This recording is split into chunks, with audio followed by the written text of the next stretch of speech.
Welcome. Welcome, kia ora koutou katoa, ko Alana Irving, toko ingoa. This hui is a coming together of tauiwi and Pākehā who are interested in Te Tiriti and our role and questions around this mahi. When we were preparing for this, we were talking as a group about, well, what is the right tikanga? You know, should we do a karakia, or how do we show up authentically? And we thought, well, this is a bit of a kind of cultural fusion space. We should put something together that feels right for this moment. And one of our amazing speakers, Aaron Thomas, has written us a poem. So I'm going to start with that. May we welcome the transformation in ourselves, us, and others. May we lead with imagination and grow what it uncovers. This journey will be daunting for guests in another's home, but to all it is costing, and here is where we start from. Let us move towards liberation, grounded in the earth, air, and sea, and may our dreams of relation take us all from me to we. Well, thank you so much, Aaron Thomas. That was beautiful. A little tiny bit about me. I am Alana Irving. I'm going to be your facilitator tonight. I am an immigrant tauiwi, been a Kiwi for about 10 years now. And I guess that identity, and also coming from sort of a minority ethnic background of people in diaspora and all this stuff, always gave me a bit of an uncertain relationship to these questions of identity. But coming here to Aotearoa and learning from Taomaori about whakapapa, about how we relate to all of these things, has been very important for me on my journey. And I really have now come to identify as tangata tiriti. So I'm very thrilled to be here with you and to join you on this learning journey. And just to say thank you for your time, for your attention. Thank you to your whānau who are enabling you to be here and have this time, and your ancestors who have led here to be here in this moment. So thank you all for showing up. This webinar is kind of a follow-on from How Do We Honor Te Tiriti in the Now, which was a webinar that we held a little while ago and heard from some amazing Maori speakers. And what came out of that was sort of a provocation to bring together some Tawiwi role models who can speak about how they are on the journey to be in right relationship with Te Tiriti and what actions people can take in this mahi. So that's where we're going to kind of end up by the end of this session, are some concrete actions, and we hope that you can take away some inspiration and some actions to walk this in your own life. I will very briefly introduce you to our amazing speakers, and then I'll be handing it over to them to speak some more. We have Heather Kame, an associate professor at AUT, also a co-chair of STIR, the Stop Institutional Racism. Aaron Thomas, who we heard that lovely poem from, is from Tawiwi Mo Mātiki Mai and People Against Prisons Aotearoa. Helen Mayer from Check Your Pākehā Privilege. Lincoln Dam from Te Punawānanga, University of Auckland, and Dr. Emily Beausoleil, Senior Political Lecturer at Victoria University Wellington and co-founder of tauiwi-tanga, and Catherine Delahunty from Koatare Research and Education from Social Change. So what I would love to do now is hand over to each speaker in turn to introduce yourselves, tell us who you are, why you're here, and what your area of focus is in this kaupapa. And we'll be beginning with Heather. Kia ora tātou. Thank you for the welcome. He tangata treaty ahau. I'm a 7th generation Pākehā New Zealander. I grew up on Ngāti Wai land, where I've been today, and I now live on the land of Te Kawerau Maki. I'm an activist scholar, so I write and think and teach and organise. And I work in public health at Auckland University of Technology South Campus. And yeah, I'm part of STIR and I'm part of Tamaki Treaty Workers. And my particular niche is ending racism, trying to end racism within the public health sector, but focusing on the racism of the Crown against Māori. So involved in promoting treaty-based practice, exposing the racism within Crown practices, and the art and magic of anti-racism. Kia ora. Kia ora, thank you so much. can we move on to Erin? Kia ora koutou. Thank you, Alana. I must say I'm quite humbled and certainly honored to share this space with you all this evening. And I'm with you all here from near Mangawhau, Te Kupuke, and other important landmarks of this rohe where Te Akita and Ngāti Whātua o Orake are in mana whenua. My ancestors on my father's side are from Germany, Scotland, and Switzerland, and on my mother's side from France, Sweden, and Ireland. I was born in and grew up in what is currently the United States on Miami land in Indiana, and I arrived to Aotearoa in 2017. I do a lot of community organizing work, particularly with Pākehā for constitutional transformation with Tawiwi mo Matike Mai. I do some community building with Time Bank Auckland Central, and consciousness raising and transformative justice education with People Against Prisons Aotearoa. And I'll pause there, and I really am excited to hear from the other speakers and in the Q&A as well. Kia ora, Erin. Can we hear from Helena? Yeah, kia ora, everyone. I just wanted to agree with what Erin said about being really honored to be in a space with you all. It's kind of a bit nerve-wracking and really exciting to be alongside some really big mentors, or like I really look up to the work that you all do. So that's really cool. I live in Hauraki. The mana whenua here are the various hapu of Ngāti Maru. I am a first generation German Pākehā. So yeah, my parents moved here before I was born. I've just finished high school, which is pretty exciting. That's been the biggest thing for me recently. And I guess I'm here as somebody who made a website about this topic, a resource collection for Pākehā called Check Your Pākehā Privilege. That sort of came out of a workshop that I did in the very first lockdown with Catherine Delahunty, who you'll hear from soon. And after that workshop, I was sort of wanting to know more about this and not sure where to go. So I decided to document, I guess, the things that I was learning along the way and collect them into a website. I'll talk about it a bit more later. It's not finished, and I'd love to have some of your input onto where the website could go next. So I guess that's how I've been involved with this work, and also in organizing a couple of different reading groups, both locally and yeah, through Tawiwi mo Matike Mai just recently. Yeah, so thank you for having me. Kia ora, thank you. Lincoln? Kia ora koutou.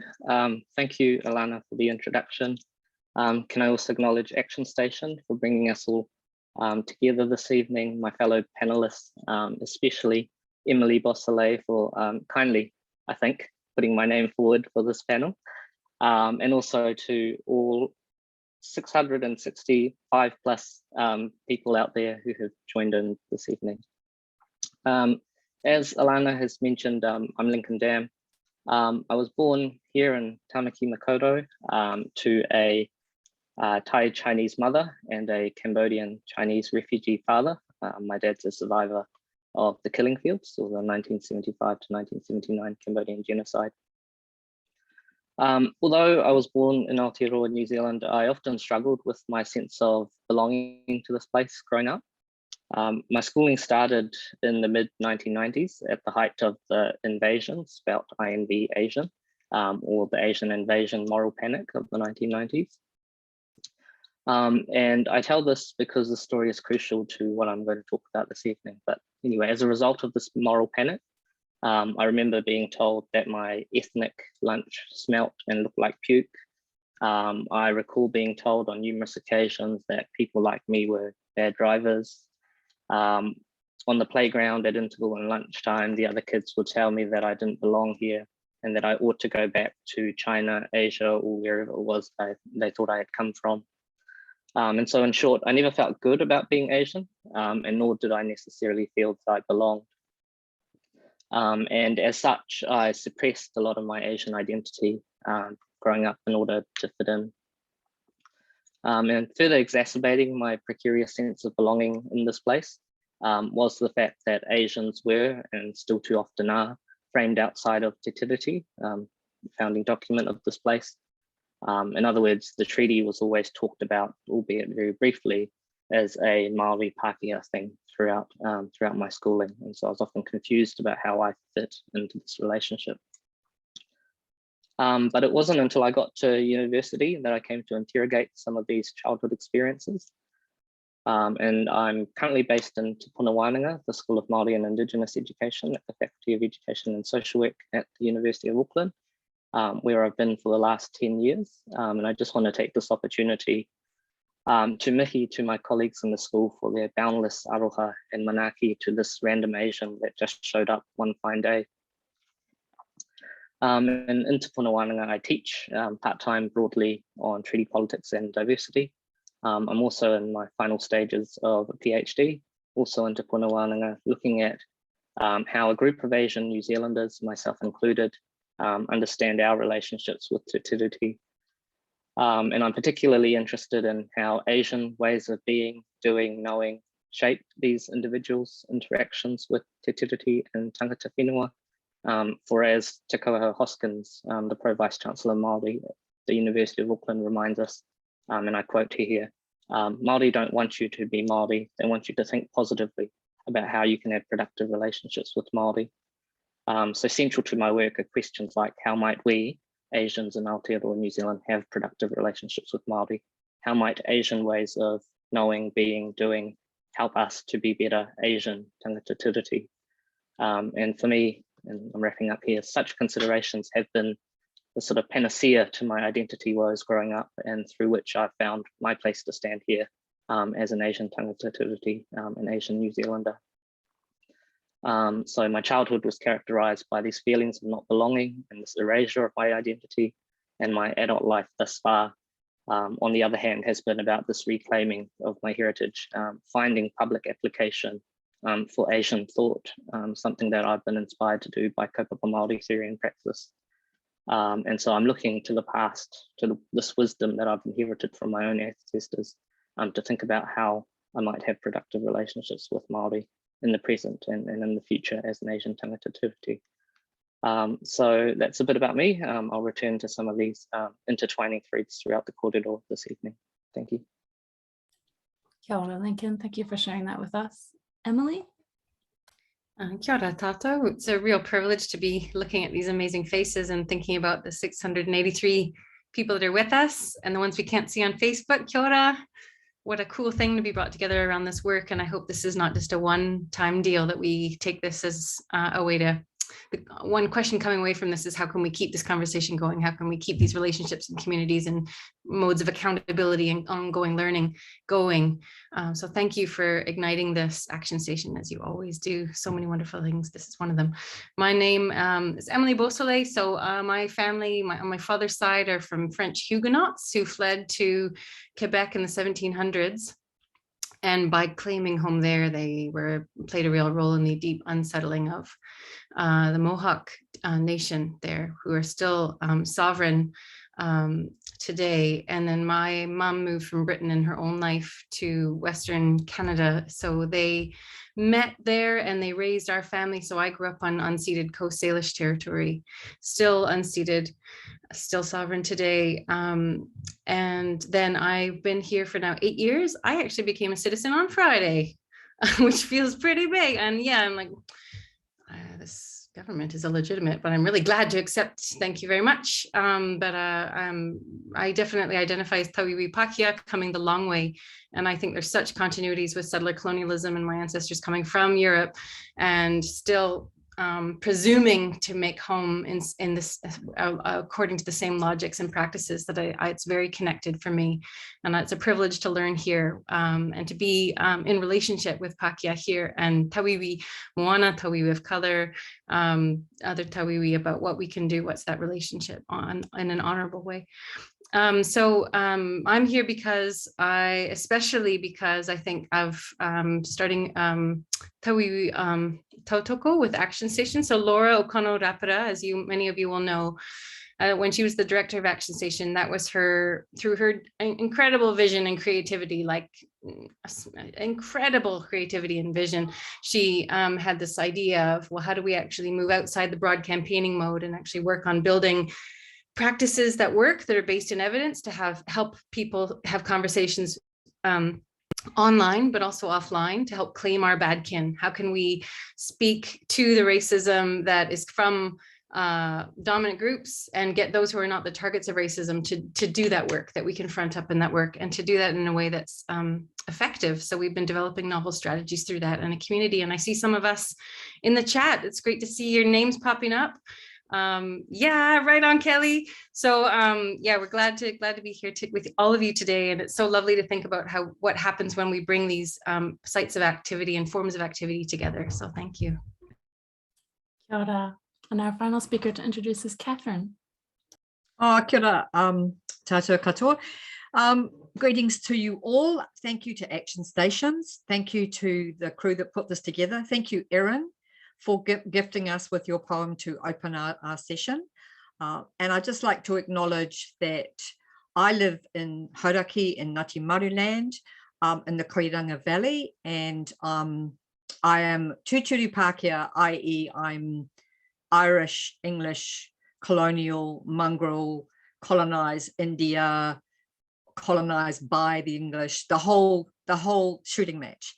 And what I found really powerful already tonight when talking about our identity and who we are was to hear Lincoln say that there was a precarious sense of belonging versus my experience growing up as a Pākehā New Zealander, which was with a privileged sense of normalized dominance. So the different journeys that those of us who are tangata tiriti within this kōrero need to take is based on these experiences. And I grew up with that privileged sense of normalized dominance.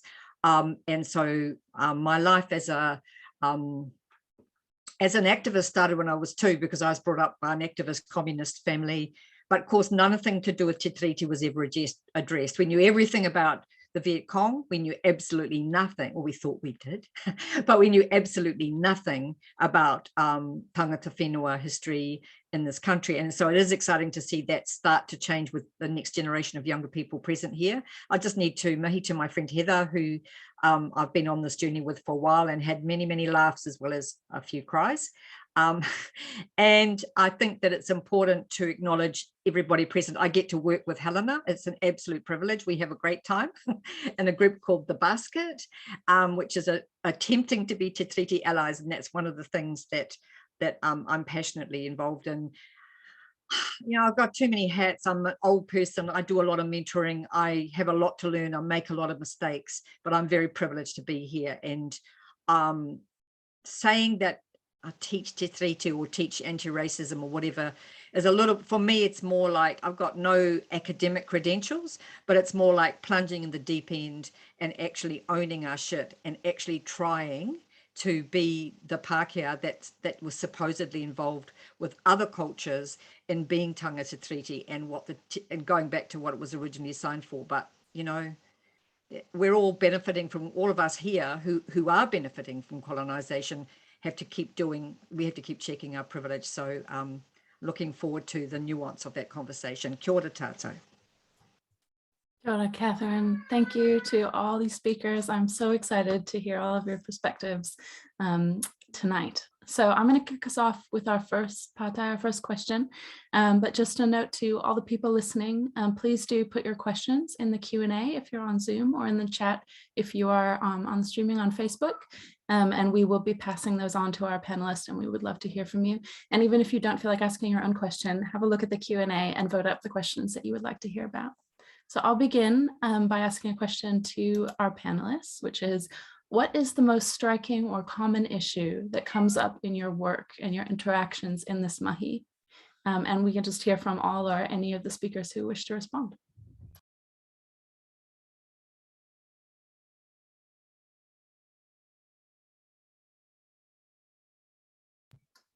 Kia ora. C's near the front of the alphabet, so I thought I'd chip in.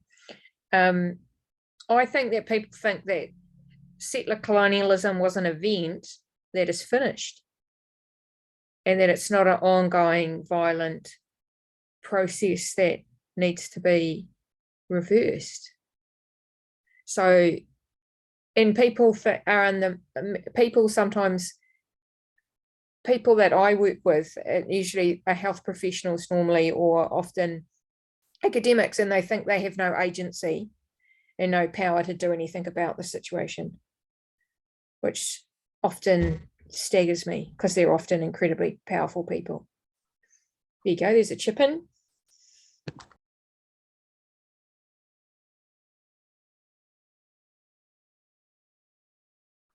Oh, well, so old people first, Heather. I think it's because the younger ones are more polite, whereas we're just like, oh God, I've got to get this out there. The thing I get with ordinary racists in the workshop, you know, your average redneck is, oh, don't blame me, you know, I didn't do it, someone else did it. But in addition to that, with the people who are more open and willing to change, there's also this call for a blueprint. They go, well, what's the plan? Where's the map? What are we supposed to do? And they want at the end of the workshop to have a really wonderful blueprint so that they can tick the box and move from being a bad Pākehā to being a tangata treaty person of honour. And there is no blueprint.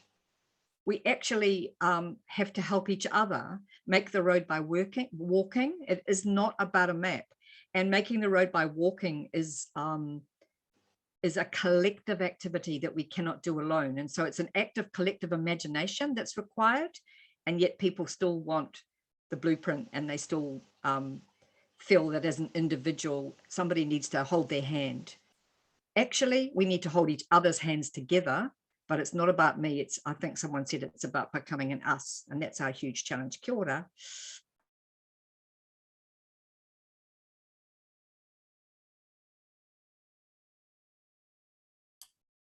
Kia ora. Do any of our other speakers want to respond to this question about, are there any sort of patterns that you run into or common issues or kind of things that you hear in response repeatedly in this work? There's a few things, certainly a lot comes up. I was thinking about habits, bad habits among the things I'm trying to learn or unlearn. Like, I think that rather than think about it, the worst case scenarios either, but just think about what are this constant peeling of onion layers of, like, what am I still unpeeling? Some of the things that came to mind were being in a position that I can ignore. I can ignore the fact that I'm tangata tiriti. I can absolutely live a life where I'm oblivious to the place I'm in and what that means. And also coming from a people that by being dominant and by having a cultural heritage where we value universals, like trying to see everything from nowhere. That's the way that we speak. That's the way that we think knowledge works. And it's the way we think we signify others' value. We show that we know, and we try to have a mastery. And that's a bit like that blueprint. Hey, that's what I hear in that as well. But those habits and also history of dominance mean we don't see ourselves. We really don't see ourselves, and we don't have to. So I was thinking about, part of it is being able to opt in and out. There's so many issues that come up in that. Part of it is like impatience makes me opt out. Being knocked back and giving up too easily makes me opt out again, and just having the path of least resistance be an opt-out path. And so that sense of how to stay, how to remain, how to keep this alive, keep alert to the context in which we're working, and know that Melinda Weber said recently at a conference when she was talking about researchers, but I think it's such a cool way to think about it. She's like, the number one mistake researchers make is they mistake Maori for content and not context. And if Tawiwi can think of their own cultural difference, notice their difference and bring it alongside within the context of it being a Maori context, maybe then we can work a little bit better. So that's not seeing ourselves, presuming to be the context or setting the terms for all of our meeting and interactions. And then also this opting out, all the habits and lack of resilience that lie behind just dropping out again and again, I would say. I think in my work with Asians in Aotearoa, I think too often we forget that we too have very rich and valuable knowledge that we have inherited from our own ancestors. And I think in part that is because Asian thought for too long, in academic settings anyway, has been perceived to be as too mystical through the colonial gaze of some Western institutions and academics. But actually, I think there's a lot of value there in our own kete of knowledge. essential concern, I think, of Asian philosophy, broadly defined as how do we live a virtuous life with others?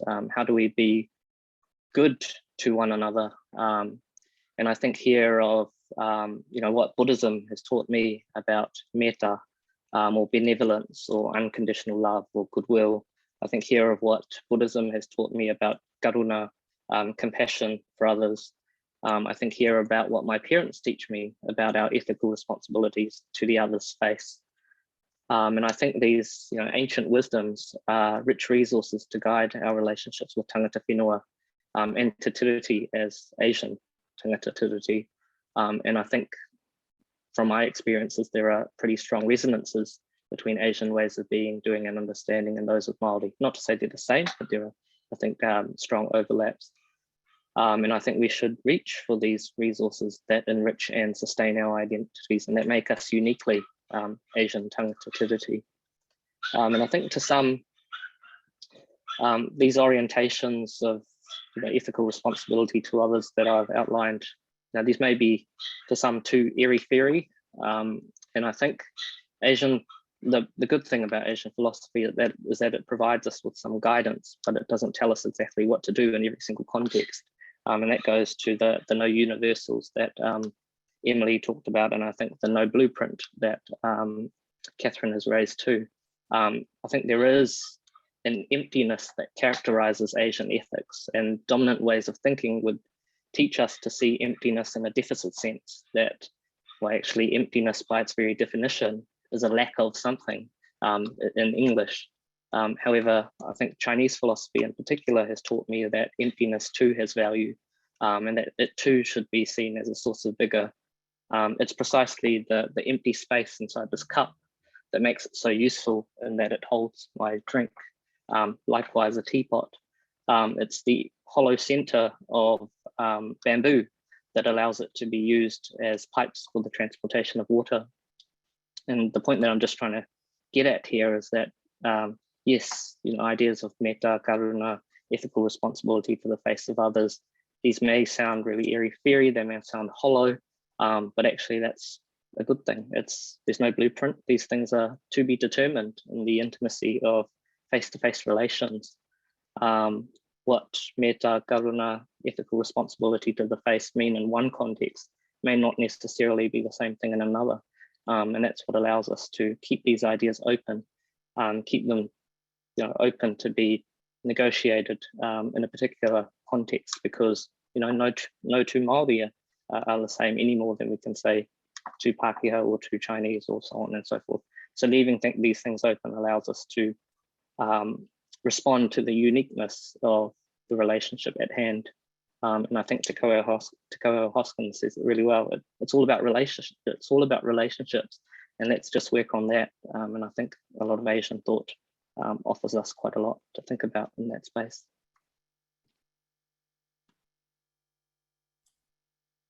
Kia ora. Helena or Erin, do either of you want to jump in, or shall we move on to the next question? I'm happy to jump in quickly. Thanks, Lincoln. That was so interesting to hear about, and I think something that is not discussed enough in Pākehā spaces, or Pākehā trying to work towards tangata tiriti. So thank you for that. I guess the things that I've been thinking about, or that come up a lot for me, sort of follow on from what Emily was talking about in terms of, I think our tendency, and I especially notice it in myself, is the tendency for like white exceptionalism to see like, oh, I'm on this webinar about Te Tiriti, I'm attending it or I'm on it, therefore I'm not like all those other white people. And knowing that we still have the same ingrained stuff and that we're still going to keep making mistakes. Yeah, and so I guess how do we remember that is something that I try and focus on. Which sort of leads into this idea of what Emily was talking about, is the need for discomfort in this work. Like if we get too comfortable, then we're not learning anything. And so, yeah, to make sure that we're pushing ourselves out of our comfort zones all the time, and checking our sort of complicitness and saying, I've done X amount of work, therefore I am done with being a tangata Te Tiriti. Like I've finished the things that are required. Yeah, that's just what I've been thinking about.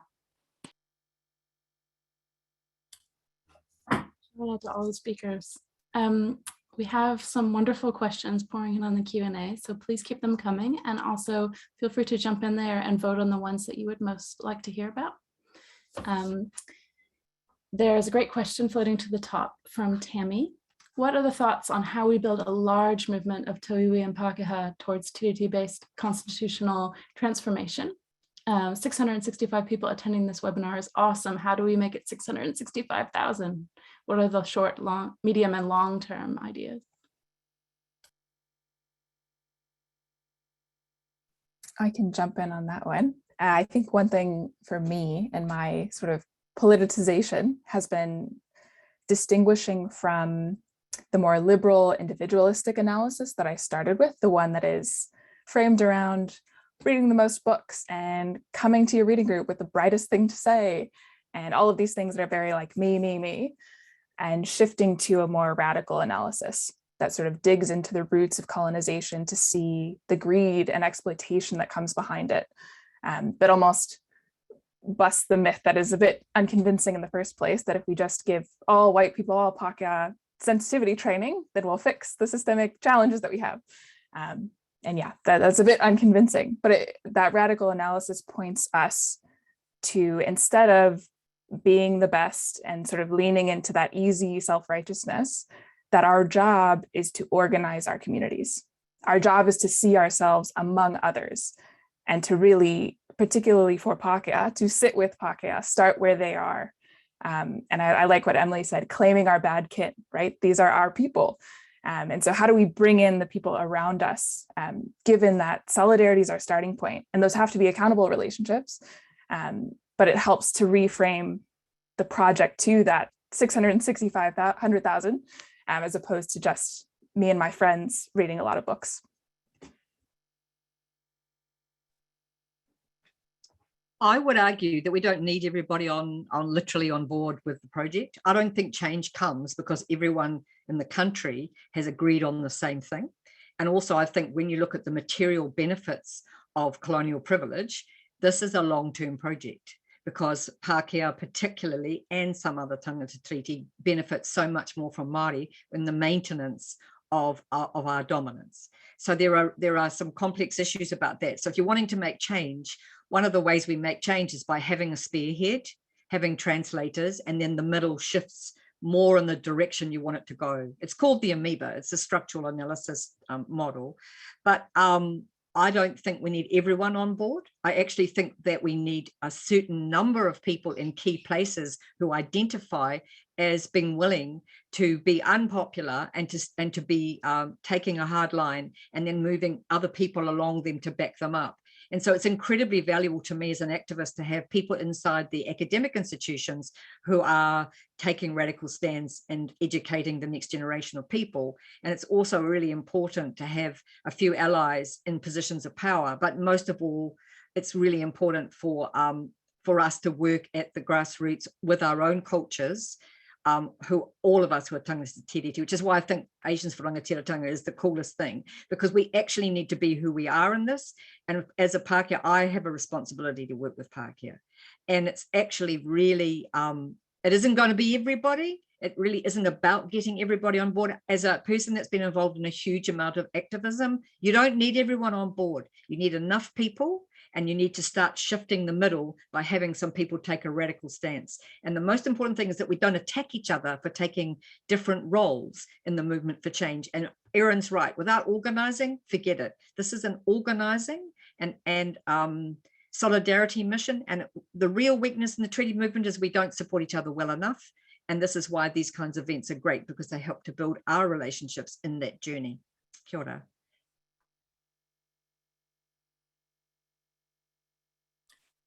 Do any of the panelists want to talk about how we build the scale of movement that we're going to need to build here? I am totally on board with that vision. We have a lot of work to do, and all of our panelists, each of you are working on really amazing project, like tangible projects and initiatives, I think, in this space. And I was wondering if any of you would like to speak to some of your work and how that relates to what we're talking about, or if there are any invitations for others to get involved in that as well.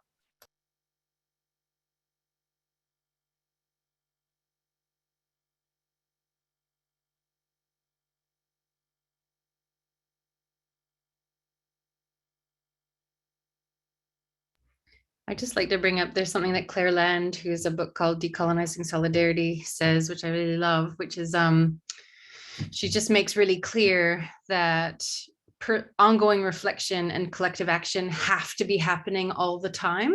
And I see when you talk about bad habits, I think about the ways that I make myself okay rather than stay in the work. And one of those, like the things to look out for. And one of those habits is like, and it gets back to wanting to know before I act, like wanting to be safe in the knowing before I act. But like conscientization, which I think Erin mentioned before, working on the reflection is not a surrogate for, it is not all the action that's required. And yet without it, your collective action is just going to be really misplaced. It's going to misfire. There's going to be so much harm.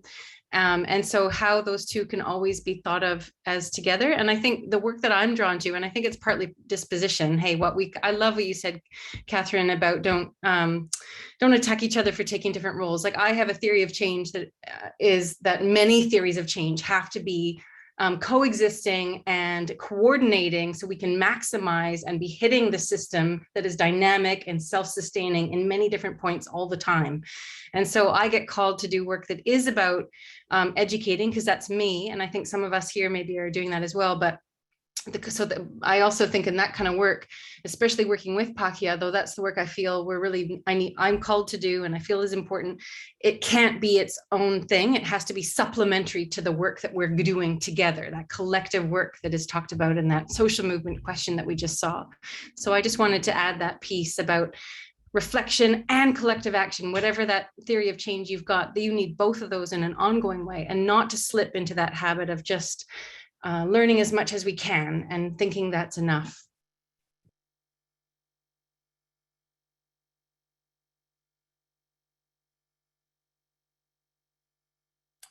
There's a question bubbling up in the Q&A that I think is related to what you just said, Emily. Can you talk about tangible tools when people are experiencing white fragility? And if somebody could maybe just explain what is meant by white fragility before jumping into that as well.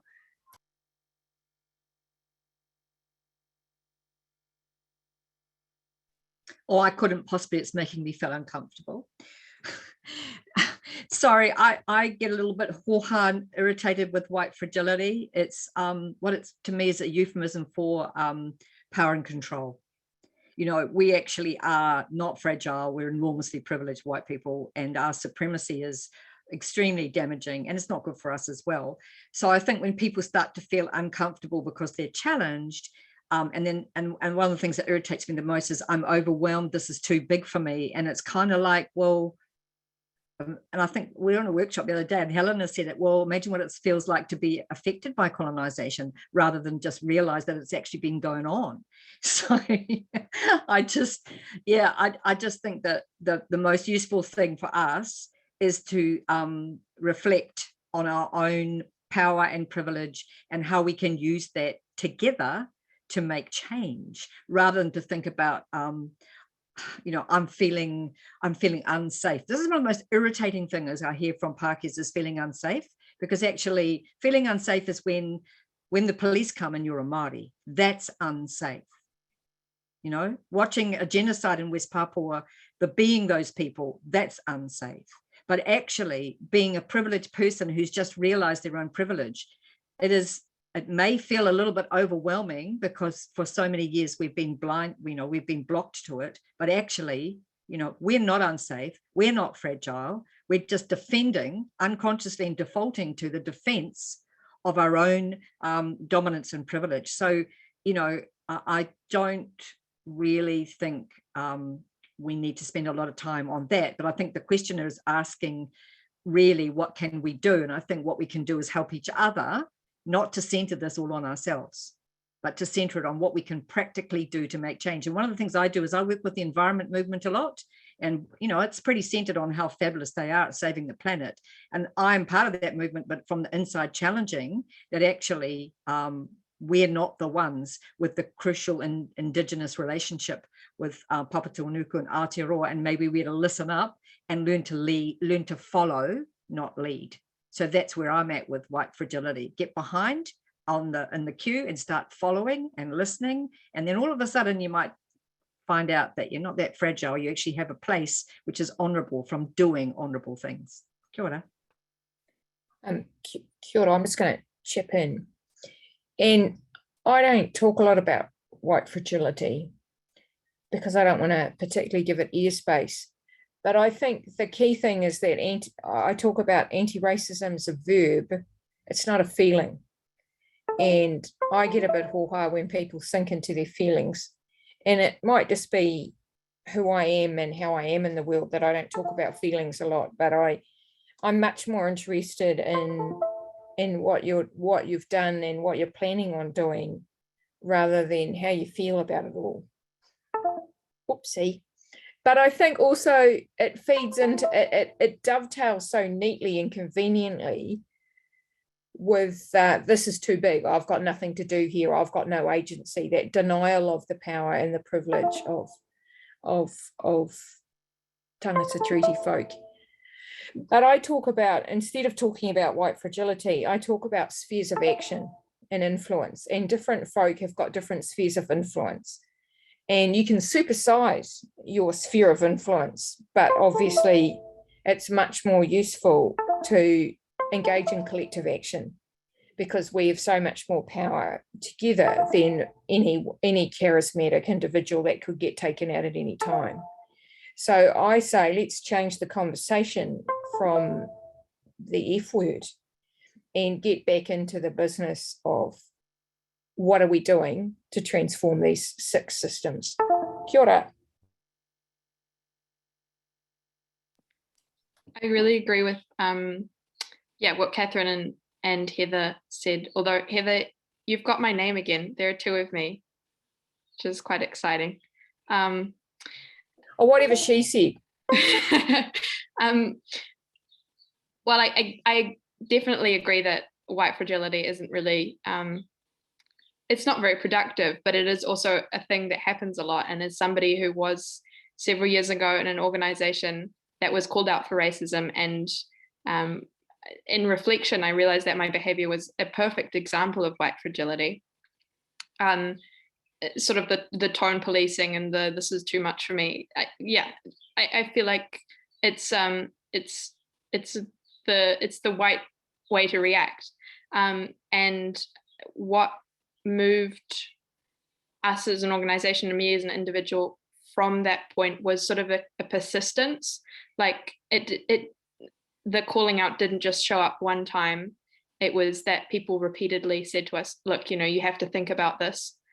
And so I guess the question is asking, how do we combat white fragility? I can't remember exactly what the question was, but I would say if this is a person that if they're not going to listen to you on one day because they just can't, which is frustrating and not productive, but just keep going back to them with the same conversation. Yeah. We've had the asker of the question in the chat saying, I asked this question about white fragility because I'm a Maori person and the majority of harm I get comes because Pākehā lack tangible skills to process their experiences of white fragility. I think the whole thing is stupid, and not addressing this reality is a continued erasure of the harm experience. So that's a very powerful statement in itself. Then I would change my answer. I would say it's not the responsibility of Māori to keep going back to Pākehā and educate us. I would see if you can find a Pākehā friend who can keep bugging them about it. Because that's our place to move ourselves past fragility, not your responsibility.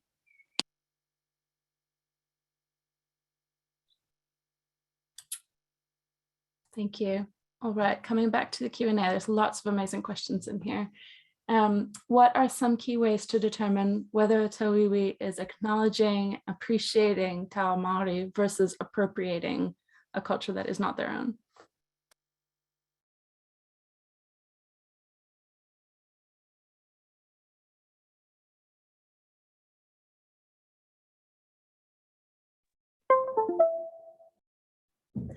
When you find yourself on a panel speaking about Indigenous issues and you're not an Indigenous person, that's a step too far. I think there may be other examples from the group.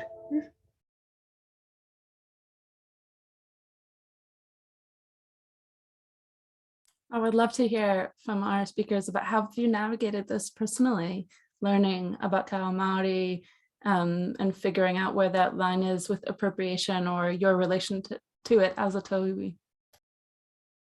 Getting into trouble, that's how I've learned.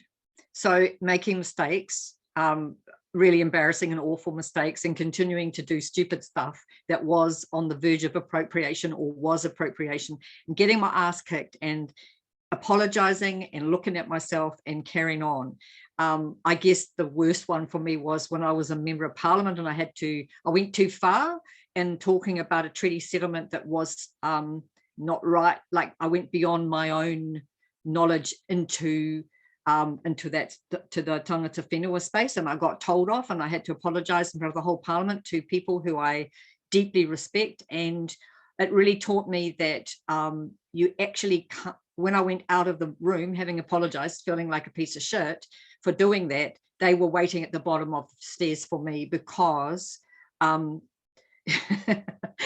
know, the thing that Pākehās think is that Māoris are like us and that they're going to be as mean to us as we've been to them. But that's not actually how it works. And I'm sure that's true of other cultures too, Lincoln, that we assume so much about how other cultures deal with conflict. So I think of conflict as it's the end of the relationship. My experience with tangata whenua, it's the beginning, if you own your stuff, to build a relationship. So I say mistakes are a wonderful thing, but you know, it's very painful to get into trouble, but it's essential to own when you do. And then there's a real possibility of deepening relationships and learning stuff that's really valuable. So that's my 2 cents. Is somebody constantly making mistakes? There's great opportunities to make mistakes in this space. I think that it's really nuanced and you've got to keep trying to read the room. Keep reading the room and speak for yourself. Always speak for yourself, not for other people. This kind of relates, I think, to another question that's coming to the top about what is the role of te reo or Tawiwi learning te reo in this work, because that is oftentimes an entry point for people into Taomaori is learning te reo. Yeah, what role does it play? This is one of those blueprint questions, in some ways, or at least we could just be with that question and all the unknowing around it, all the learning in it. It's making me think, Catherine, of something you said. Dare I prompt you to share what I was thinking about, was really affected by you saying, it's not about how much today you know, it's, you know, you've known people that can speak fluently and then not to be, you know, I don't know if you feel like you want to speak to that, but that I felt has stayed with me.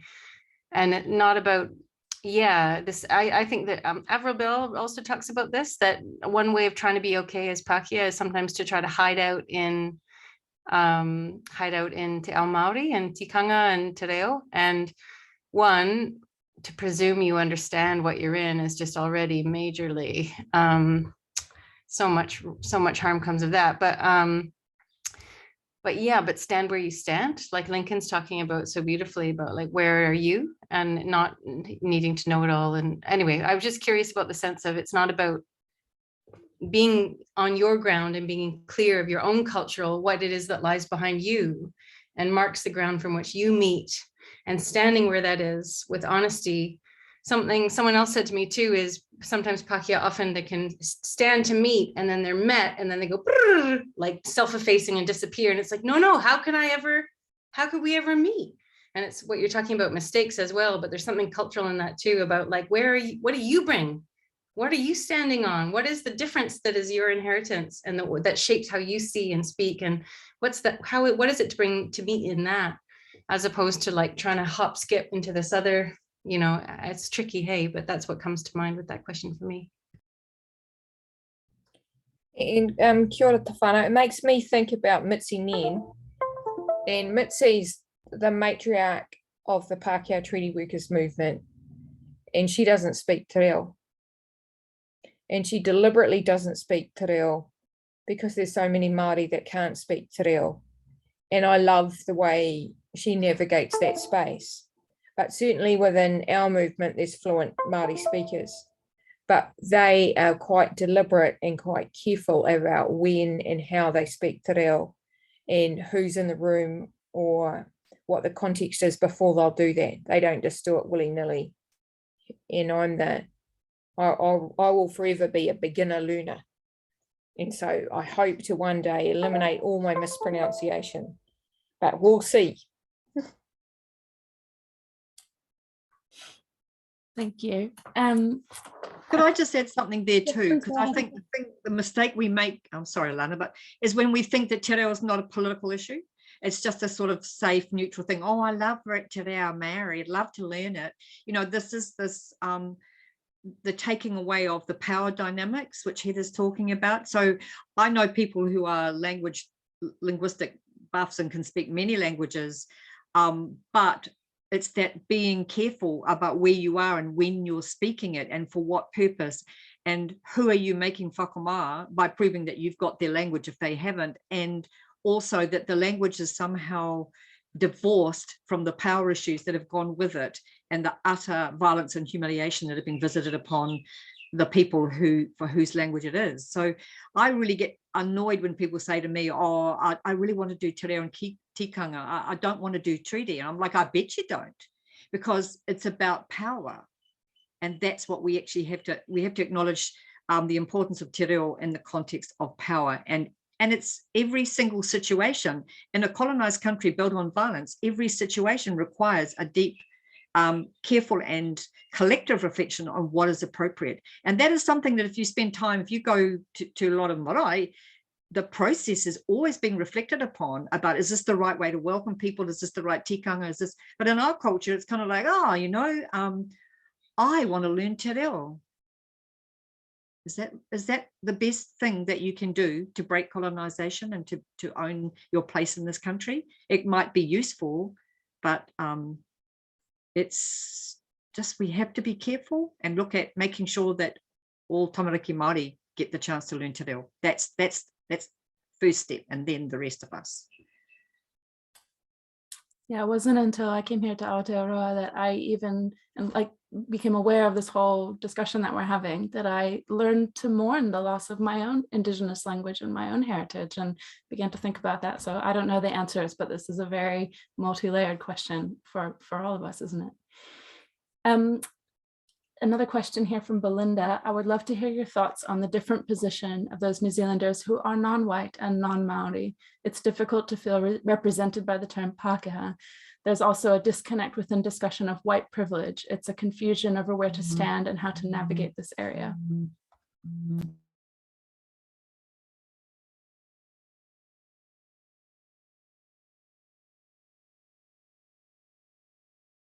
Thank you for that question. I have exactly the same question, and I'm very much hoping some of our speakers can shed some light. Yeah, do any of you want to share your thoughts on this?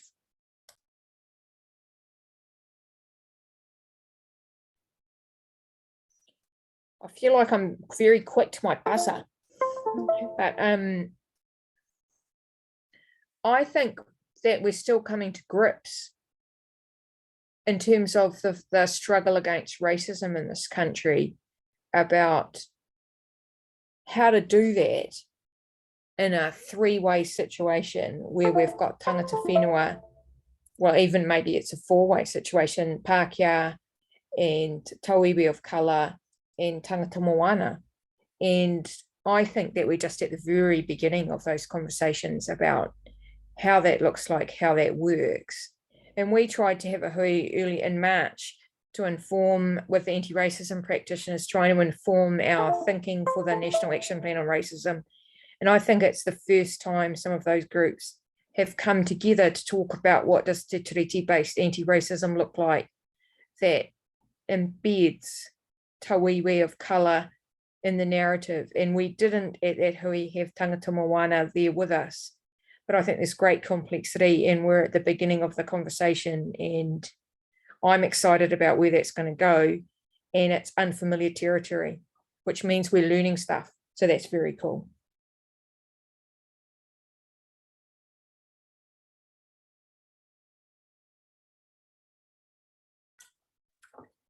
I think our silence is actually an indication of how complex it is. We who grew up in the sort of 70s, 80s Te Tiriti movement grew up with Pākehā and the Crown, and then obviously that ignored tangata Pacifica, Moana, it ignored the Indigenous, the non-Indigenous people of colour who've been here just as long as we have, you know, ironically, but of course we haven't noticed that. So there's a lot that needs to be done, and we haven't heard those voices strong enough. But interestingly, the definition of Pākehā that you know, Dr. Angmari Pere gives is of a different breath, and I'm trying to write an essay about that at the moment because I'm really interested in what that the different breath is and what that means, and how we how do you exchange through hongi or whatever, how do you actually acknowledge that we come from different places with different breaths to meet those who have a Indigenous breath. It's just another way of looking at it, but yeah, I think we're just at the beginning, and I think I'd like to acknowledge Heather for leadership around this in that anti-racism space, because it was her dynamic leadership that helped us get started on those conversations.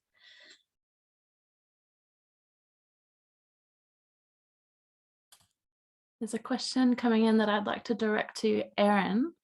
What is something we can all do to contribute to decolonization on a daily basis? Yeah, that's a great question. It might be another blueprint question, but I can share an example I think that's come up perhaps as one of the things that I find as a gap in these spaces sometimes, which is talking about money. And for me, like my work and my lane, because of my class background, is about money, and that's incredibly relevant. My background, as well as my parents, managerial, professional class, which means we share the same narratives around money and scarcity, and we have a really strong safety net. And the unfortunate reality is that our movement needs a lot of resources, and money is a part of that. And I think for those of us who have class and wealth privilege, that is a way that we can show up on a daily basis. And for me, what solidarity looks like in that sense is moving money that I'll notice, sort of putting something on the line. So for example, this year I've given 6% of my income, which is about $4,000, to land reclamation campaigns, a bunch of different mutual aid groups in my Rohe, Indigenous-led organizations in the US, and trying to increase that each year. So it not only reminds me of what's on the line, but also what I want to see in the world, right? Where else would I put my money, if not the movements that are bringing the change that I want to see too? So it's sort of that self-interest, but I think it's just something, well, for obvious reasons, that is quite awkward to talk about, but that's a really easy way. Get a recurring payment started, subscribe to eTangata, right? So get connected and find out who needs support near you. I think that's a really, really easy way to start showing up in a real material way. Do any other speakers want to add to that about the practical things we can do for decolonization? I like that you mentioned e tangata, Erin, because I think that making a really conscious effort to read media by Māori and Pacifica and other people of colour journalists is something that you can do to increase your awareness of the issues that we wouldn't necessarily be otherwise aware of, because the mainstream media tends to silence them. And it also gives you heads up when there are calls to action. That would be my recommendation.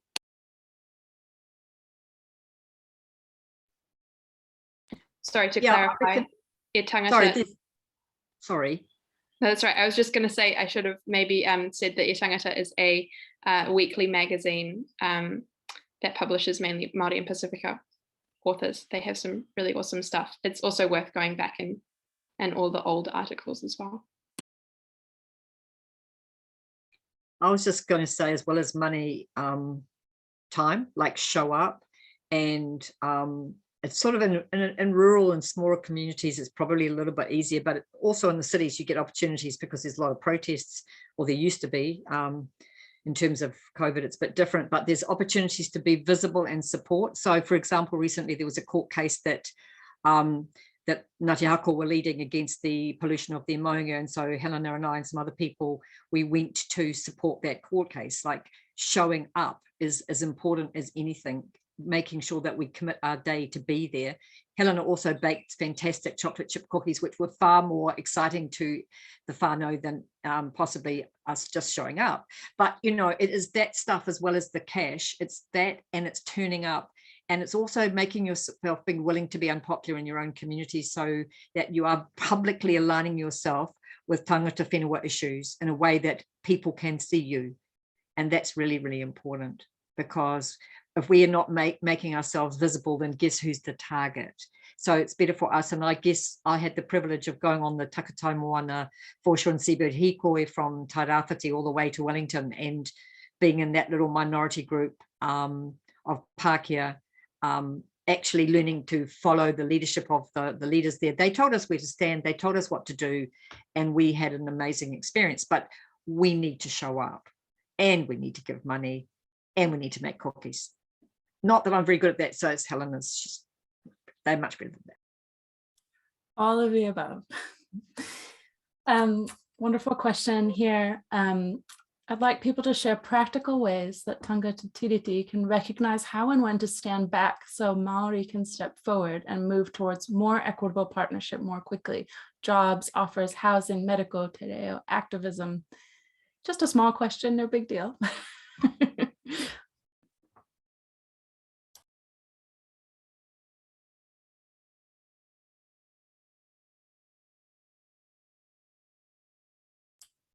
Yeah, how do we know when to stand back and make space, and not take up the space versus, you know, stepping up? I think that's a tricky one.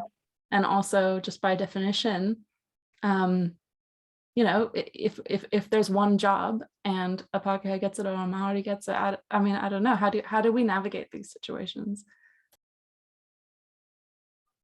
I haven't necessarily got an answer about the job, but I have the answer about, maybe some of the answer about some of the other stuff, is that when I'm often working with other folk, and so one literally can ask. So like with STIR, we've got co-chairs, and so we can always go to committee to work out who is the best person to be there on that day to do that kōrero, or who's the best person to hold the mic in this context. So we actively yarn about who do people need to hear from that day. So that's part of how we handle that in STIR. But I haven't applied for a job in a while, so that's possibly less. Someone else might have more recent experience.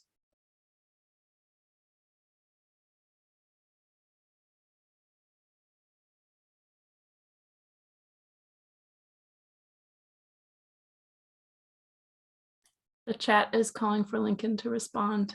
Lincoln, you must answer the people.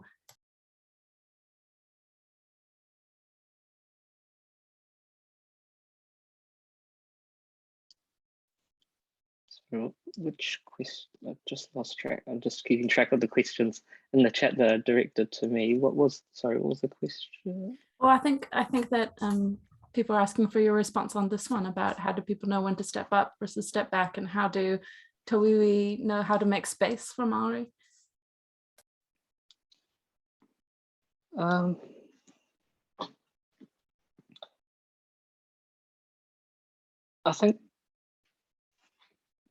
think for me, one big thing that I get from Asian philosophy or Asian thought is putting the other before yourself.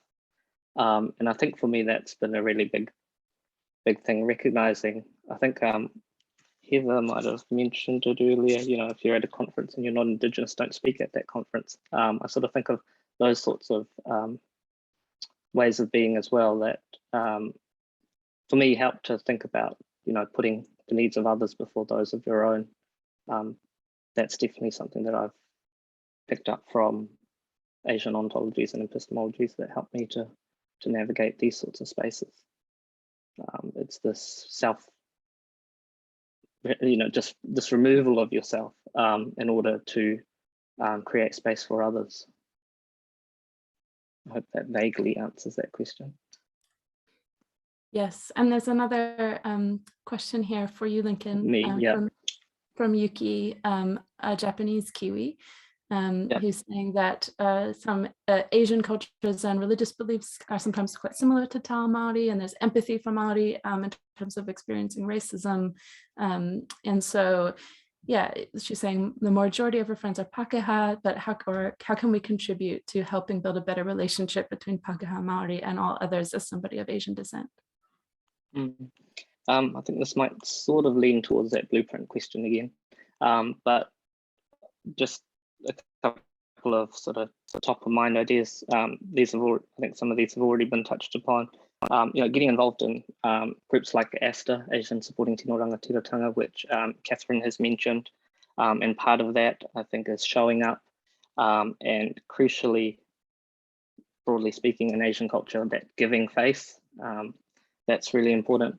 But I also think, I hate the expression, but I can't think of anything else at the moment, but sort of low-hanging fruit, thinking about, relationships within our families, and how family members might, what views, perspectives might family members have towards Te Tiriti and tangata whenua. I know through my own work that prevalent among some Asian communities is the view that the treaty doesn't concern us because we just got here. And for me, as a philosopher interested in ideas of time or temporality, and one particularly interested in Asian understandings of time, I find that view really problematic. To claim that the treaty doesn't concern us because we just got here is to relegate the treaty to simply this thing of the past. The treaty is apparently, over there in the distance, we're over here in the present, and somehow the past and present don't concern one another. I've heard those sorts of views quite often in my own family. And the way that I challenge these sorts of views is simply to say, that these are not understandings of time that relate or that resonate with, broadly speaking, Asian culture. I've learned from, Asian philosophies that the past, present, and future are inextricably entangled. I think here of, Buddhist understandings of karma and how the past shapes the present and how present actions define the future. I think here of filial piety, this obligation to care for your elders who have raised you, this recognition that the present and future are only possible because of past sacrifices of our parents and caregivers.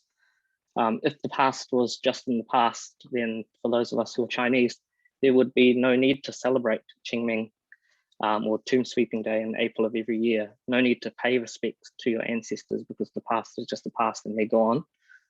They too are apparently over there while we are over here in the present. And I'm reminded by Catherine Delahunty in her article, Becoming Tangata Tiriti, and she says, in Te Maori, you walk into the future while looking to the past.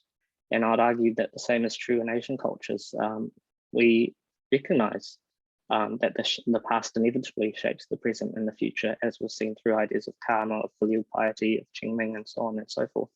And so we walk into the future with everything that's gone before us, warts and all. And so my provocation to Asian communities in Aotearoa then is to turn or to return to our understandings of time, to turn and return to understanding the past, present, and future as inherently entangled. And through this understanding of temporality, to see ourselves as always already bound to the treaty or Te Tiriti, even though its signing may have preceded or predated our existence or our being here, because we too have arrived here through a Tiriti relationship. We've benefited off ongoing colonization. And for this, we have ethical, political responsibilities to tangata whenua. And I may be preaching to the converted a little here, but I think sometimes we do encounter these sorts of ideas in our own communities and our own families. And I think one way that we can contribute, coming back to the question is to challenge those sorts of ideas that are prevalent in our communities and to draw us.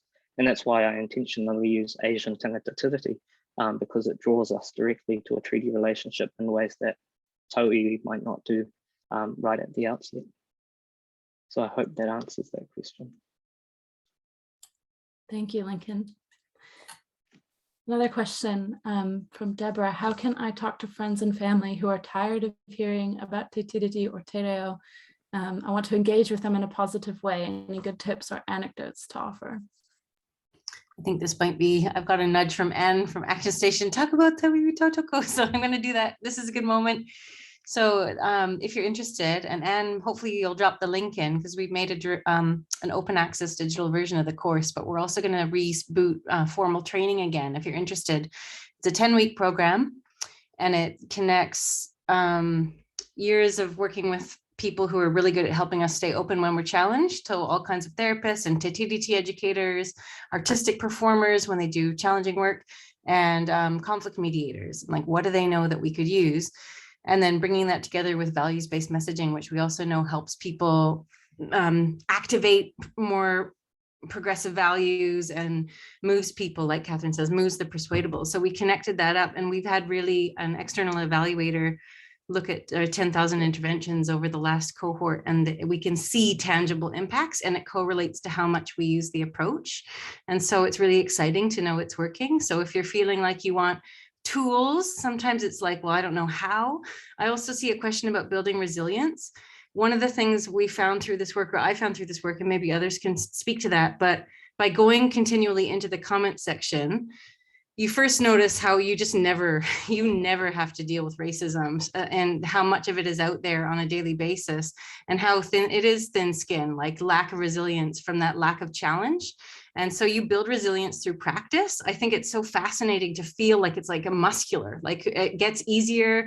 And the other thing that comes of doing that work, especially I think online, it's made it really clear, but I try to keep that in mind in my daily conversations, is it's not personal. It's so much structure and history are playing out and being expressed in any particular moment, in my reactions, in what I'm seeing and not seeing, in what's happening and what that person's seeing and not seeing. We have a chance to intervene in structure and history and the way it plays out into the future in that moment. So it stops feeling personal. Like, that's what I mean, the collective inheritance that shapes how we see and how we act. And then what we do with that now, those are collective challenges, and it's not personal. So it stops feeling personal just through the practice of it, actually, and it gets easier. And I think you build muscles. Like, this is muscular, it feels muscular sometimes. So I think the resilience comes through practice, through the action. And I would highly recommend that. So definitely, if you feel like you want a place to practice and some tools to practice, please connect with us. But there's lots of other people doing amazing things. I just say, find your people and get out there, practice would be the best way forward. But yeah, come find us. I'd also just add briefly to that, in respect to the question about how digging into the particular Maori whakapapa could be, I don't know, spark further conversation. But I found with my family, actually having conversations about our colonizer heritage has been really, really impactful, almost in the same way where we know the collective influence, we know who we come from, and we know who we are here in this context. And I think that can be really, it surprised me what it did to my family. So I would encourage you to push in that direction too, because I think really understanding what our inheritance is here is really powerful too, not in a shaming way, but just a very real material way of who we are here. And that because our ancestors also had choices in what they did, and they were certainly accountable for those as well, they had consequences generations down the line, we also have choices in this context too. So that could be a really powerful angle as well. Yeah, I also reckon that it's not always in talking that you change people. In fact, not often. But I think if you're a member of a group or a family and you're taking the leadership role, or it could be a group, a network, or any collective experience, including a family, if you're taking a consistent and principled role in your work, and your family or your network sees you do that, and it's like Helena said earlier, you just keep bringing it back, just keep being who you are, that actually has effect. So it's often being as well as saying, as much as saying. The integrity of how you are, and the integrity of how you practice your commitment will affect others around you in a very positive way, if it's sustained, and tenacity is essential in this work. Here's a question from our Facebook viewers. Shout out to the Facebook viewers. Do you have any recommendations for books to read to educate yourself on decolonization and systemic racism in Aotearoa specifically? Person is saying that when they search, they're finding a lot dominated by the US context or people of color from the US authors, but it's a bit of a different context, isn't it? What can we recommend for Aotearoa? Oh, kia ora. I'm the queen of the reading list. The obvious choice is go no further than Linda Tuhiwai-Smith, Decolonizing Methodologies. Yes, it's a serious read. Yes, it's about research, but it's applicable to all of the fields. You've just got to take the time and don't, if it's all a bit much by yourself, get a gaggle together and work through it chapter by chapter. It will be well worth your while. We do not need to go to the North America and then the global north to understand racism locally. Racism's got a particular, it's different in different places, and how we do it here is shaped by settler colonialism, and it's complex, but you've got to look for some of that local material, team. Thank you to whoever put Te Kia Pākehā privilege in the chat. I do have a section on books from Aotearoa. It's limited. The website isn't trying to be a list of all the things, so they'll be missing some, but my personal recommendation would be Kia Mau by Tina Ngata, which is also available online. So yeah, that covers, it's a series of essays, mostly about the doctrine of discovery, but it gives a really powerful historical context, especially to be read alongside Tina's blog. Yeah. And there's the Imagining Decolonization, published by Bridget Williams Books as well. Also, you want to start people off who are not used to this kind of stuff. They could just watch some podcasts or speeches by that great constitutional revolutionary human being, Moana Jackson. He will capture them in a way that those of us who are confrontational by nature can never do. That man is so beautifully spoken, but with so much steel and so much intellect that people just become like listening to Once for Gardeners, for example. People become captivated by his storytelling power, and that's how we change this country, when we uphold Moana's korero. It's a great place for people to start. Thank you for those awesome recommendations. We all have a reading list now that I'm sure will be incredibly powerful. Here's another question. What was the aha conversation or moment where Te Tiriti really made sense for you? Yeah, the second part of this question is, what are the most important pieces of understanding Te Tiriti that you wish had been taught so that a non-Māori can just get it?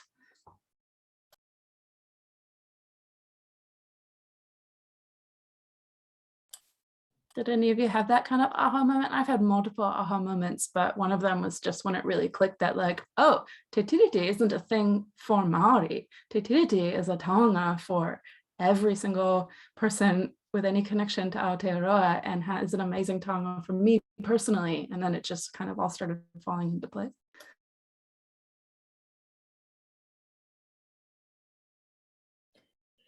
For me, it was moving from Tamaki to Canterbury, and they do racism differently down there. And I was in a tutorial for a paper called Race Gender Class with the remarkable human Rob Stephen, who was an anti-apartheid activist before he came to New Zealand as a political refugee, essentially. And sitting in the room and realizing that him and I we're the only people that we were in the country because of Te Tiriti. It was a all tauiwi room, and that we were alone in that. And I thought, oh, how is it that these people got to their third year at university without knowing that? And then Te Tiriti became even more, it became embedded in me through the experience of living in Taranaki and entering into relationship with the folk connected with Parihaka and learning that story and hanging out with Māori health workers. So shout out to Makere Wano and her crew.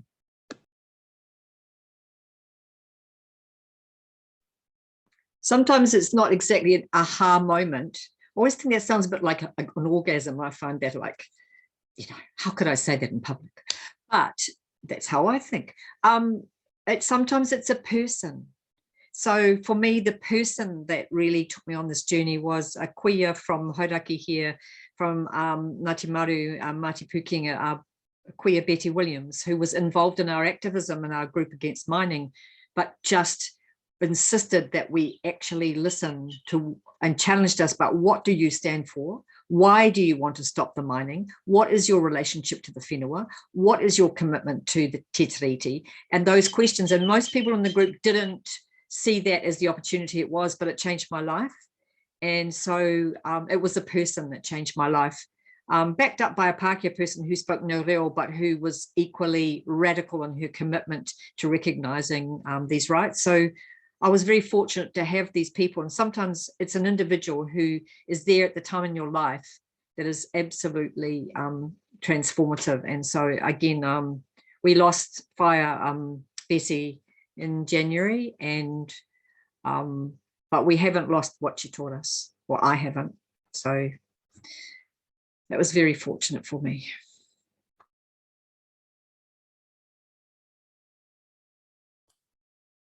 Anyone else want to share an aha moment that sent you down this path? Mine was actually in a Mātige Mai reading group where someone had pulled out a quote. We'd read the first section, and it was the sort of like history of He Whakaputanga, Te Tiriti, how it all connected. And it drew out the metaphor of it's like going to France and saying all of this land is mine because you signed this document, because He Whakaputanga was the Declaration of Independence. So it doesn't make any sense at all, the English interpretation. And so that really made it click. And it's like, oh, well, of course, that makes sense to me. And obviously the rest of the Mātige Mai report, which I would recommend to everyone. For me, it was sort of thinking about my father's position as a refugee in Aotearoa, New Zealand, and how people like my father find refuge and sanctuary in a settler colonial state, and consequently come to occupy stolen Indigenous land, or put differently, through this ongoing disposition of Māori that families like mine are afforded political protection and political legibility through citizenship.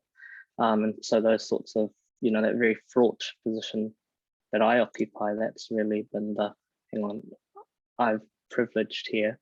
I need to do something about that. But also for me, there was a person, as Catherine has mentioned, and for me, it was one of my lecturers in my final semester, Rose Yukich. I think her cousin Diana is on the call at the moment. She is a Pākehā, and really got me into thinking about my own place here, and how Te Tiriti also allowed people like me to be here. So I just want to shout out to Rose. Thank you. All right, we're going to move into the final question of the session. We do still have a bit of time left. We're going to finish up in about 20 minutes, but I'd like to hear from every panelist on this last question, and you can give it a few minutes if you have more to say.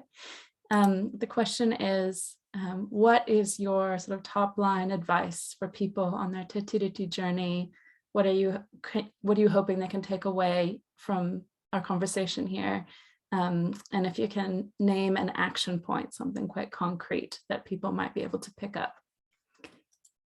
Is anybody happy to start us off?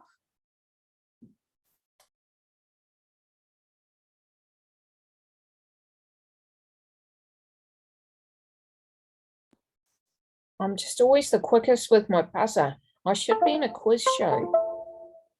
but then you panic and you forget the question. You've just got a quick mind, Heather.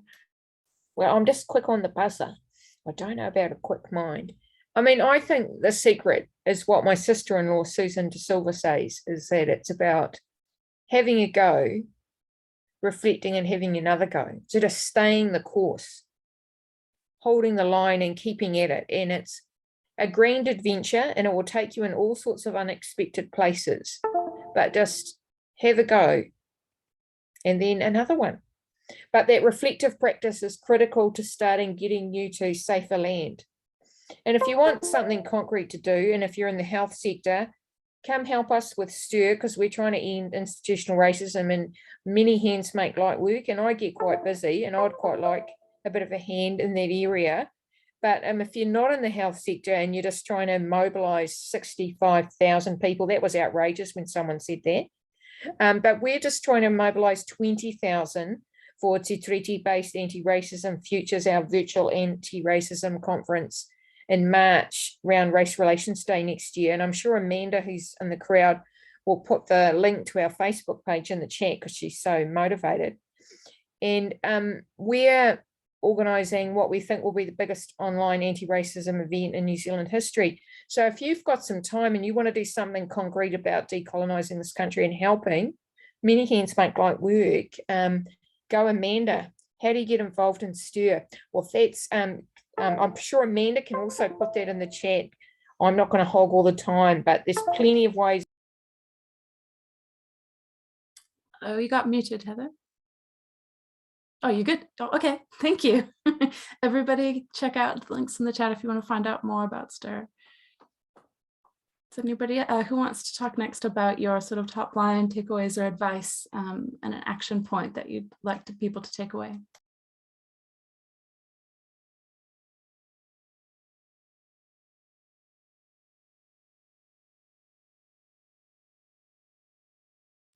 I'm gonna get all of you. There's no hiding.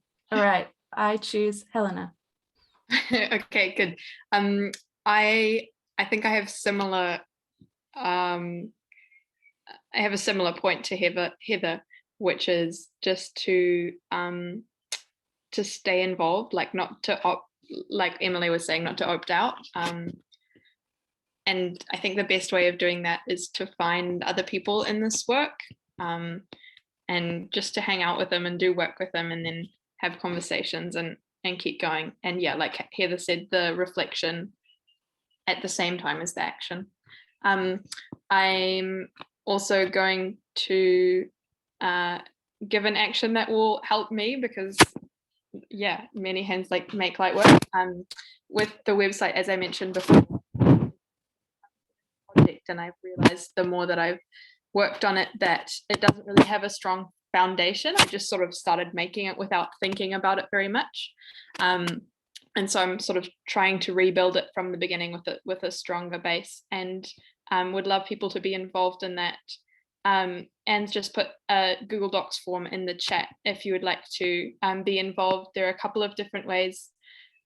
Firstly, I'm really trying to make it accessible to web accessibility standards, and it's tricky to find web designers who aren't super busy at the moment working on small projects. So if you've made a website before and you know anything about web accessibility and you want to be involved, let me know.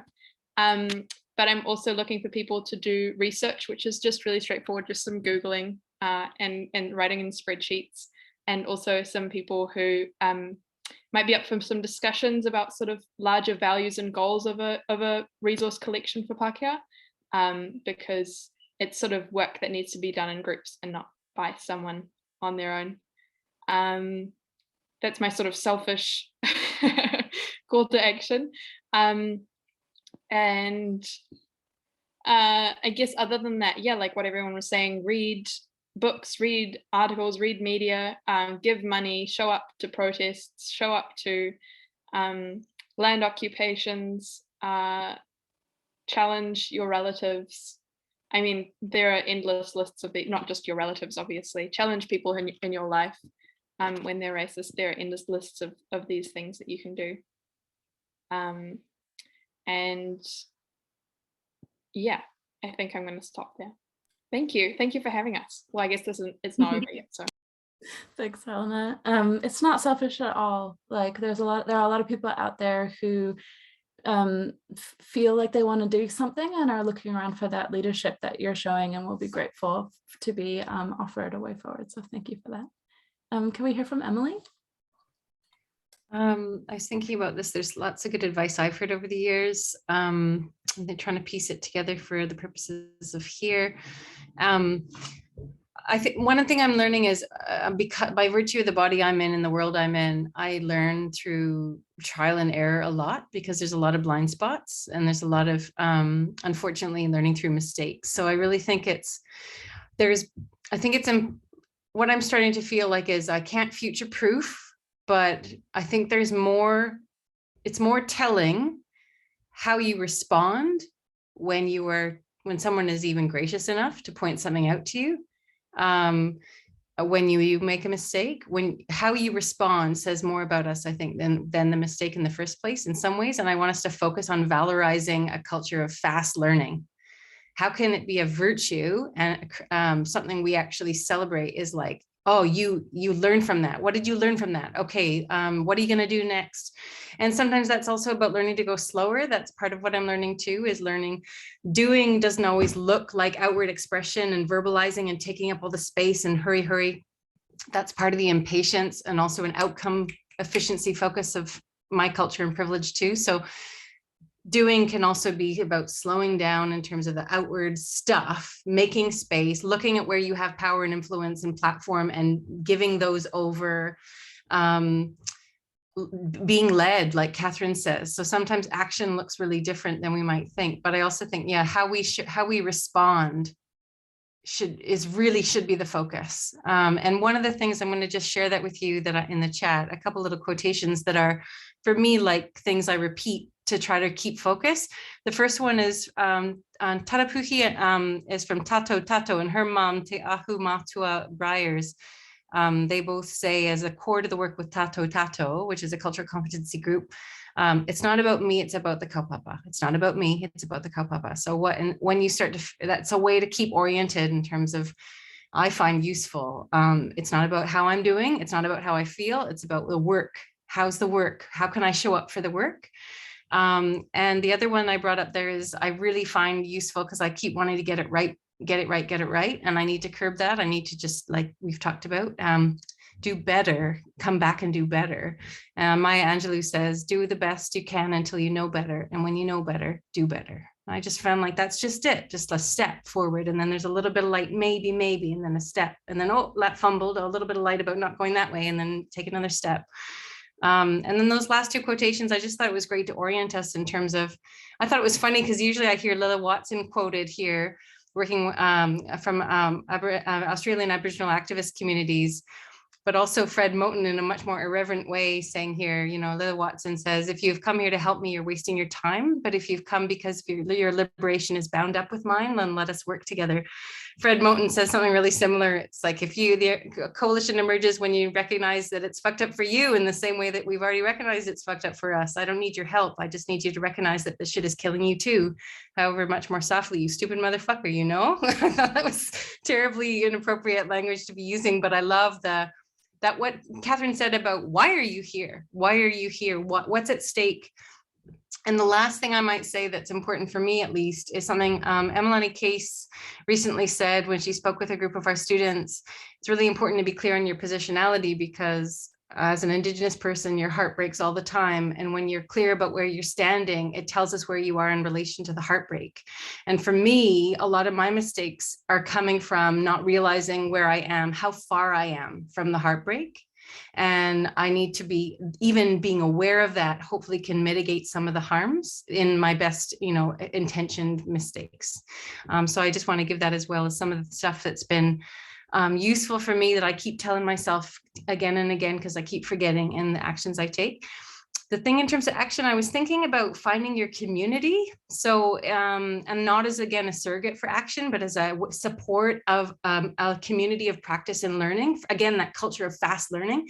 Mitzi Nairn said, we shouldn't be expect to be educated individually. If one Maori person tells one of us something, you go tell your Pakeha, your Tawiwi friends. So where are those communities of learning and accountability and practice where we can do some of the toxic drain and also fast learning and share what we're learning and also hold each other accountable so that we can clean ourselves up to be better when we go back. And yeah, thanks. That's all I wanted to say today. Kia ora, Emily. Can I pass to Lincoln? Cool. I'll end where I sort of vaguely started, and that's with the quote from my mentor, colleague and friend, Te Hoskins.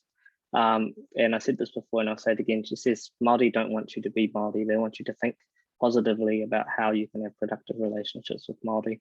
And so my provocation following Te Kauaho is this, and I want to speak specifically to those who identify as Asian on the call, on this Zoom call, because I just feel like there's a dearth of thinking and writing and acting from sort of our communities. But my provocation to you is this: what wisdom have you inherited from your ancestors about being in good relationship with others? And how might you look to this past to help inform your present and future relationships with Te Tiriti and tangata whenua? I think there's some really good ideas out there, but we just need to put them out. We just need to put them out there. And I'd really like to see more of that going forward into the future. Kia ora. Erin? Yeah, just building on what everyone else has said, sort of finding your community can seem a little bit daunting. So I invite everyone on this call to join the Tawiwi Mo Matike Mai Facebook group. There's also a Pākehā specific Facebook group. We've got a lot of things we got to work on, so please join. There are lots of resources as well that we've built, having been a conglomerate of different communities doing praxis together. And we actually have a shared resource folder that I believe will be shared, which has like frameworks to start like a buddy group with the people around you who are looking to dive in right away. Really deep, tough questions that you can start grappling with each other, things that you can read, how you might want to facilitate and hold that space. You don't need any experience. All of you here today are perfectly equipped to dive into that. And I would really welcome that. I think it's a great place to start. And in both of those groups, it's sort of a loose network, but you'll get the red alerts from land reclamation campaigns, other calls to action that come up as well. So it's a great place to just have in your orbit. Let's hear from Catherine to give us the final word. Don't take any advice from me. It's bound to be wrong. However, surprisingly, I have a thought that guides me and might be useful to you. And that is one of the things I've learned is that I wasn't brought up with the importance of making relationships the priority and the outcome. Relationships were seen as ways to get things done, but actually, and that's a problem in my culture, but actually there's a saying that comes from Indigenous Australia, which is the quality of whatever it is we're doing depends on the quality of our relationships. And so I guess our challenge in this movement is to build quality relationships with each other across our differences and our individualism, if you happen to be raised as a neoliberal Pākehā, but also for all the people involved and all the cultures involved to build the quality relationships so that we can be the best tangata Tiriti we can be rather than try to be Māori. And I think that if we focus on that quality of relationship, we will actually build the strength, resilience, and wisdom that we already hold that we haven't unpacked yet with each other. So we just need to keep doing that. A practical thing is if you're in groups, please be the person that keeps saying, it's different if it's a group created to talk about Te Tiriti or anti-racism, but if you're in other groups, as most of us are as well, please be the person that says the uncomfortable thing. Please be the person that becomes slightly annoying and unpopular. Please be the person, and you've got allies elsewhere where you can get strength from. Now, we've all got each other now, but just remember that our groups need us to be the one that says, hey, what about a Te Tiriti workshop? I know this really cool person, or I know this network, or I know this group that can help us. Because people are often feeling like they ought to do this, but they don't know how to start. And then they don't really want to get serious. But hey, you're never going to get away from us. We're serious people, you know, let's be serious. And remember, the quality of relationships will get us through. Kia ora, everybody. Thanks for listening. Thanks for allowing me to participate. Kia ora. Thank you so much. And people have also been sharing actions and takeaways in the chat, which is wonderful. If you are holding a thought or an action that you're taking away, please do share it with us in the chat. Somebody has just shared a really nice message saying, ka pai for this kōrero to everyone, as in this mahi for, oops, sorry, it moved. Ka pai to everyone who has in this mahi for a transformation to occur. I've inserted myself as a Maori person into this space designed for a non-Maori to do this important work. I want to understand the themes and frameworks of what this kaupapa is. I'd like to add that this work is intersectional and requires work globally, acknowledging that the biggest impact of colonization is impact on our land and in climate change. We are tangata whenua, people of the land. So if the cultural stuff is inaccessible, put yourself in service of our whenua. We are the land and our country. And if nothing, learn to understand and become kaitiaki to our whenua. So I think that just goes to show that this is a constellation of interlocking issues, and it's about finding your place. Where can you contribute to this kaupapa in your way? We are gathering actions and resources that have been mentioned here. They will be published on Action Station's website. I'll just put the link in the chat. It's actionstation.org.nz/tautoko/actions. We'll be sharing that out. Thank you, ngā mihi, to all of the speakers. Thank you so much for everything that you have shared. A big thank you to Action Station for convening this space and making this possible. And a huge thank you to everyone for your time, for your attention, and for your commitment. And we're going to go forward in this work together. Thank you. Kia ora, everyone. Good night.